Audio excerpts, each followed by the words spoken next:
நாமக்கல் அருகே திருமணத்திற்கு மறுத்த 16 வயது சிறுமியை அவரது பெற்றோரை எரித்துக் கொன்றதாக பகீர் குற்றச்சாட்டு எழுந்துள்ளது.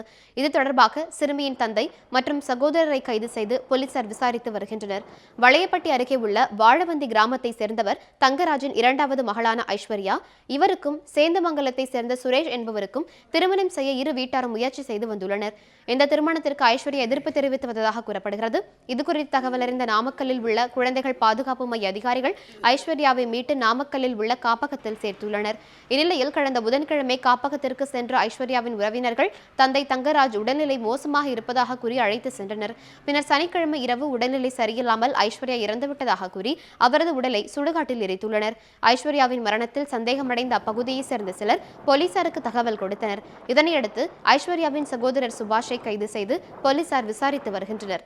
பெற்றோரான தங்கராஜ், ராஜம்மாள் ஆகிய இருவரையும் எருமப்பட்டி காவல் நிலையத்திற்கு அழைத்து சென்று விசாரணை செய்து வருகின்றனர்.